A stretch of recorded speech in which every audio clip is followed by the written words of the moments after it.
Saroli police સ્ટેશનમાં near checkpost આપવી પડે છે અને અત્યારે સુરત સિટીમાં નાસ્તા ફરતા પકડવાની પણ એક ડ્રાઈવ ચાલી રહી છે. સૂત્ર મુજબના જે વોરંટ નીકળ્યા છે એ લોકોને પકડવાની પણ ડ્રાઈવ ચાલી રહી છે.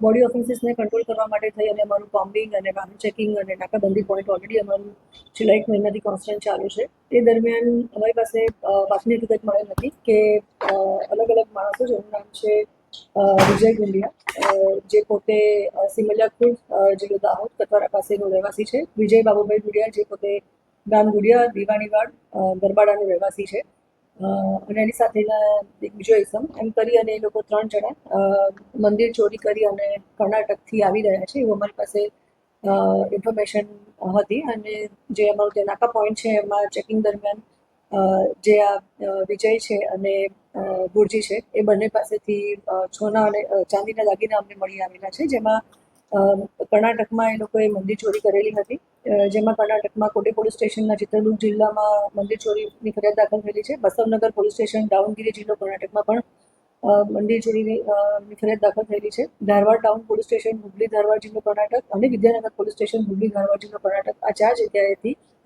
મંદિર ચોરીની ફરિયાદ દાખલ થયેલી હતી. અને અમારી પાસે જ્યારે આરોપીઓ પકડાયા અને મુદ્દામાલ સાથે અમે પકડ્યા તો કર્ણાટક પોલીસ જે કન્સર્ન પોલીસ સ્ટેશન છે ત્યાં પણ ખરાઈ કરી ફરિયાદની કોપી મંગાવી અને મુદ્દામાલ પણ અમે કબજે કર્યો છે અને આરોપીને પણ અમે અટક કર્યા છે. જે આ ગુરજી છે એ અગાઉ આણંદમાં પણ ગુનાહિત ઇતિહાસ ધરાવે છે, ત્યાં પણ એ લૂંટમાં પકડાયેલું છે. અને જે વિજય ગુંડિયા છે, જેનું દીવાનીવાડ ગામ છે, બોરિયાવાડ તાલુકો ગરબાડા દાહોદ જિલ્લો, ત્યાં એ મારામારીના પણ ગુનામાં સંડોવાયેલો છે. આરોપીઓ ક્યારે ચોરી કરી, ચોરી કર્યા પછી સુરતની વાપસ એ લોકો 7 તારીખે દાહોદથી ટ્રેન દ્વારા મુંબઈ પહોંચ્યા હતા અને ત્યાંથી મુંબઈથી વોલ્વો બસ પકડી અને હુબલી ગયા હતા અને ત્યાંથી ફરી પાછી ટ્રેન પકડી અને એ ચિત્રદુર્ગ પર ગયા હતા. મજૂરી કામ માટે થઈ અને બને ત્યાં સુધી પોતાનો જિલ્લો અને રાજ્ય છોડી અને બહાર મજૂરી કામ માટે જવું, ત્યાં રીતે રેકી કરવી.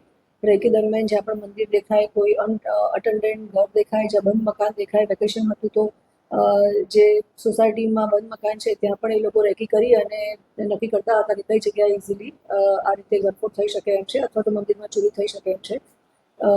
એ રીતે રેકી કરી અને પછી એ લોકોએ મિડનાઇટમાં આ રીતે 4 જગ્યાએ મંદિર ચોરી કરી હતી અને તમામ મુદ્દામાલ એમની પાસે જે હતો એ તમામ અત્યારે મુદ્દામાલ મેં સારોલી પોલીસ સ્ટેશનમાં રિકવર કર્યો છે. અમારી પ્રાઇમરી ઇન્ટ્રોગેશન ચાલે છે અને એકલ દોકલ આ લોકો જતા નથી હોતા, પોતે પોતાની ટોળકી બનાવીને અને જતા હોય છે. તો અગાઉ પણ દાહોદ જિલ્લામાં ઘણા બધા ગરફોડ ચોરીના આરોપીઓ પણ અમે પકડેલા છે અને એ લોકો વિરુદ્ધ બીજા બી હજી કોઈ ગુના દાખલ થયા છે કે નહીં અને કેટલા લોકો ત્યાં ગયા હતા, ટોળકી બનાવીને ગયા હતા કે અગાઉની પણ એ લોકોની જે પણ સંપત્તિ છે એ માટે થઈ અને મેં અત્યારે ઇન્વેસ્ટિગેશન અને અમારું ઇન્ટ્રોગેશન ચાલુ છે.